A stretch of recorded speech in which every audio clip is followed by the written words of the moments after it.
I'm Joanna Simpson here at RiskMinds International in London. Joining me now is Miles Elliott, Risk Management Advisory Lead for EMEA at SAS. Thank you very much for joining me today. Great to meet you. Thank you. And just tell me, what's the overriding theme that brings together the key messages from this year's event? There have been a lot of discussion, 4 days. We get a chance to talk about a lot of great topics. But I think there's definitely a clear overriding theme that came through in quite a few of the sessions. One is around, the key thing really is around external shocks and the impact those external shocks have on firms. And I think the key question that a lot of the senior leaders have been asking themselves is, do they understand those shocks? Do they know those shocks? Do they understand the impact of those on the concentrations they've got within their portfolio? And why do you think that this was the case, and what were the drivers behind that? Fairly obvious why. I'd say just look at what's happened this year with the bank collapses. That's really kind of shined a spotlight on those questions. As to what were the drivers, we've seen some excellent presentations. I keep pointing. Excellent presentations from the ballrooms on those subjects. But I think the underlying theme coming through those collapses, again, are fairly straightforward. A lot of the feedback from the speakers was those shocks and the impact of those shocks on the portfolios. They either weren't known, or they weren't understood, or they weren't mitigated against. And the early warning signs, and sometimes the early warning signs were very long, quite early, the actions weren't taken. So what were the biggest surprises for you, or the biggest takeaways? I'd say not so much a surprise, but an observation.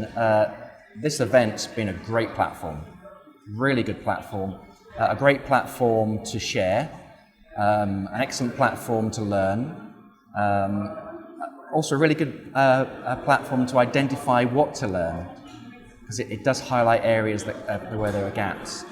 Also very good to network. I've seen a lot of people connecting, a lot of people reconnecting, so that's been a really great aspect of the event. And particularly regarding your firm and your role within the firm, what's been the biggest key takeaway for you? I'll probably think back to day one, actually. Day one was, again, excellent day. I joined a round table on integrating risks and strategic risks into firms, and had some really great speakers, senior banking leaders from around the world join that round table. And one thing that came through and resonated a lot with me is the challenge around data, technology, and unlocking the power of that, and making sure that you have platforms that can share data between different risk management processes, be it around calculating impairment, calculating capital, determining liquidity, stress testing those measures, and being able to unlock that is crucial for firms. And again, we had a number of speeches throughout the sessions that talk about technology and the power of data being crucial to really understand your customers and make the right actions for your firm. There are a range of topics here. Was there anything you felt could have been explored more, or perhaps was there something missing? I think the topics were the right topics in reality. We explored a regulation in the past. We explored regulation coming into the future.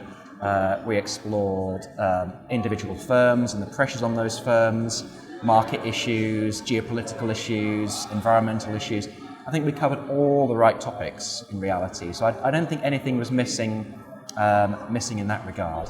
And just tell me, what do you think should be the hot topics going forward? I would say it's a cycle in reality. Risk is a cycle in reality. I think I mentioned there are regulations that have been in consultation. There are regulations, great session around model risk management that's been touched on 2 or 3 times through the last few days. Model risk management is going through a period of self-assessment now, comes into force May next year. And of course, next year it'll be interesting to see where are firms in the execution against that regulation. So I think the cycling of consultation to self-assessment to deployment and execution, that would be fascinating. Equally, a year although it's a short time, a year is also a very long time. Think rolling back the clock a year ago, we wouldn't have been discussing some of the bank collapses we've seen this year.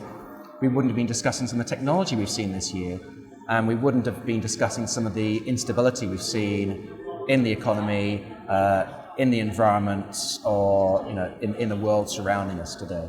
So no doubt a year from now, there'll be new topics arising that we'll have to focus on. Miles Elliott, thank you very much for your time today. Great, thank you.